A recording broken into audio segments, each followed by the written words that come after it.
संपूर्ण राज्याच्या ज्या निवडणुकीकडे लक्ष होतं अशी परळीच्या निवडणुकीमध्ये आपण बघितलं तर राष्ट्रवादी काँग्रेस अजित पवार गटाच्या उमेदवार आणि महायुतीच्या उमेदवार पद्मश्री बाजीराव धर्माधिकारी निवडून आलेले आहेत। वहिनी, सर्वप्रथम तुम्हाला शुभेच्छा। काय आव्हानं होते? आज विजय झालेला आहे आणि मोठा विजय झालेला आहे। तुमचे खूप खूप आभार। त्याचबरोबर मी समस्त परळीकर जनतेचे सुद्धा मनापासून आभार मानते आणि हा विजय माझा वैयक्तिक नाही आहे, तर हा विजय समस्त परळीकर नागरिकांचा हा विजय आहे।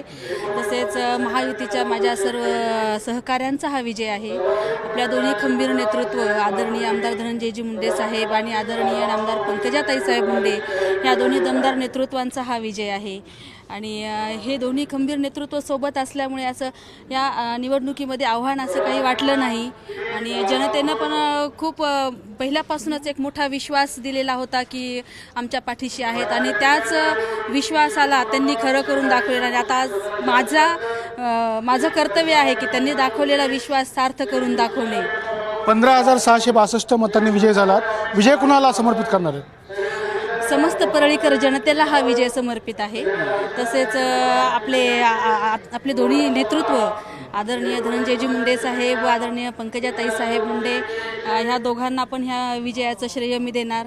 त्याचबरोबर माझे पती माजी नगराध्यक्ष बाजीरावजी धर्माधिकारी आणि माझं समस्त धर्माधिकारी कुटुंब यांच्यावर जो विश्वास जनतेने दाखवलेला आहे त्या विश्वासाला सार्थ असं काम इथून पुढे मी करणार आहे। आपण जर बघायला गेलं तर ही तुमची पहिली निवडणूक होती। कसा तुमचा अनुभव राहिला संपूर्ण निवडणुकीच्या प्रचारामध्ये आणि आज विजयी झाल्यानंतर? संपूर्ण प्रक्रियेमध्ये एक अलौकिक अशी ऊर्जा होती आणि एक पॉझिटिव्हनेस होता। पहिल्यापासूनच जनतेने आमच्या पाठीशी खंबीरपणे उभे असल्याची ग्वाही दिली होती आणि त्यामुळे म्हणजे एक विजयाची खात्री पहिल्यापासूनच होती।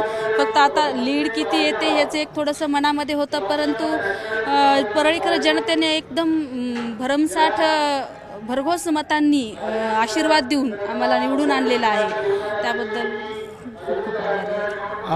भैया, या सर्व निवडणुकीमध्ये विरोधकांकडून टीका करण्यात आली, अक्षरशः वैयक्तिक टीका देखील होती। कसं बघताय टीकेकडे आता? नाही, विरोधकांच्या टीका अतिशय बालिश टीका होत्या त्यांच्या आणि आम्ही उत्तर देण्याचं सहसा टाळलंच होतं। आम्ही तर बोललोच नव्हतं। आम्ही फक्त जनतेचे आशीर्वाद घेण्यासाठीच आम्हाला वेळ कमी पडला होता। 6-7 दिवस प्रचारला होती म्हणून आम्ही प्रत्येक घराजवळ प्रत्येक नागरिकांना मतदारांना आम्ही भेटण्याचा प्रयत्न केला। पण विरोधकांचं सगळं स्क्रिप्टेड थोडंसं वाटलं। जे परळीची बदनामी जे करतायत लोक त्यांनी हस्तक म्हणून काही लोकांनी परळीचं काम केलं आणि परत एकदा परळीला अजून अशाच बदनामीच्या षडयंत्रामध्ये गोवण्याचा प्रयत्न केला। पण परळीकर जनतेनं हे सगळं षडयंत्र त्यांचं उधळून लावलेलं आहे आणि जी अस्मिता आहे धनंजयजी मुंडे साहेब पंकजाताई ह्या दोघांच्या प्रती जनतेनं संवेदना दाखवली, प्रेम दाखवलं आणि विश्वास ठेवला आणि उधळून लावलं हे षडयंत्र विरोधकांचं। पाहायला गेलं तर खासदार जे आहेत बजरंग सोनवणे हे जवळपास महिनाभर पळीत असल्यासारखे होते। त्यांनी 10-12 सभा देखील घेतल्या, तरी देखील विरोधकांना म्हणजे पराजय स्वीकारावा लागला आहे। मुळात खासदारांनी बीड जिल्ह्याच्या खासदारकीची गरिमाच त्यांनी संपवून टाकली आहे। जी परंपरा बीड जिल्ह्यात खासदारांची होती, एक लोकसभा सार्वभौम सभागृह होतं आणि तिथं घरकुलं, रस्ते, नाल्या, PTR, कुठं सिमेंट फॅक्टरीज बंद करू असे म्हणजे मुक्कामी राहिल्यासारखे खासदार इथं राहिले होते आणि हे पटलं नाही आम्हाला। म्हणजे शेवटी ते जरी आमच्या पक्षाचे नसतील तरी आमचे बीड जिल्ह्याचे खासदार आहेत, ती गरिमा असते खासदार म्हणून जी परंपरा आहे।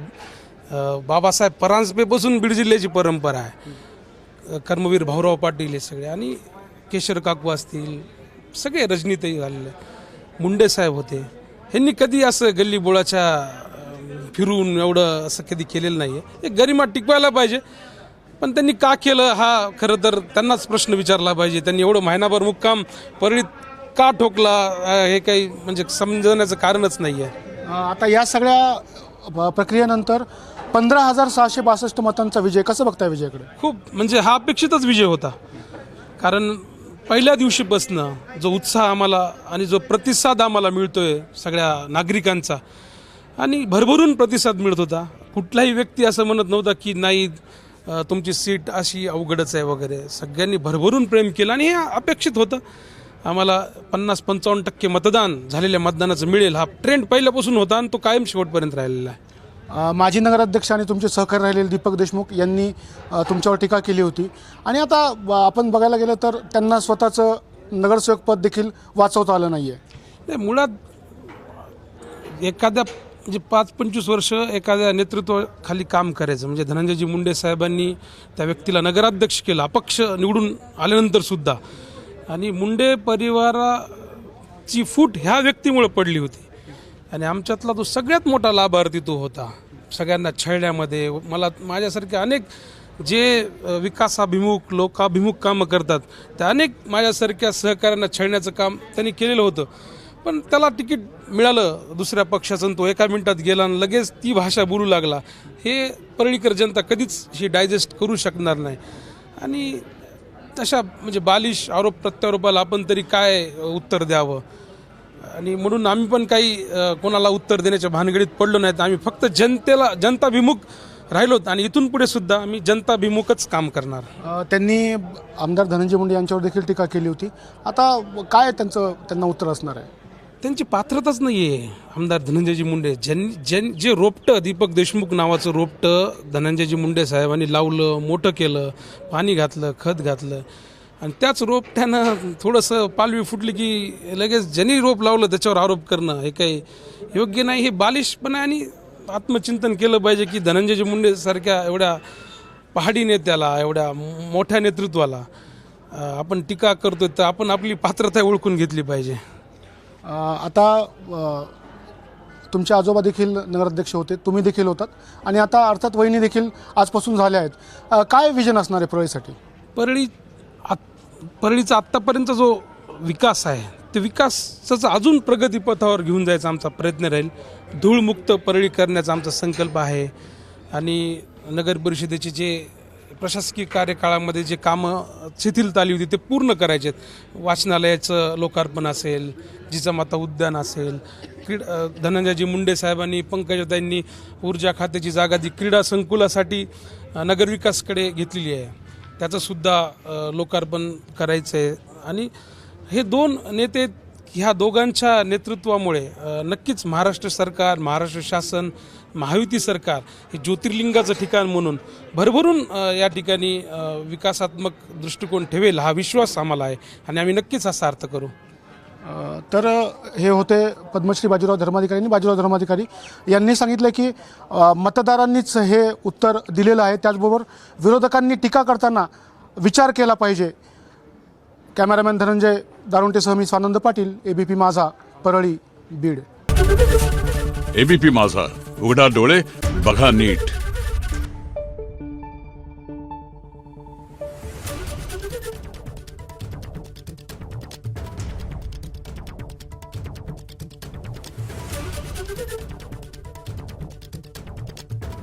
Thank you.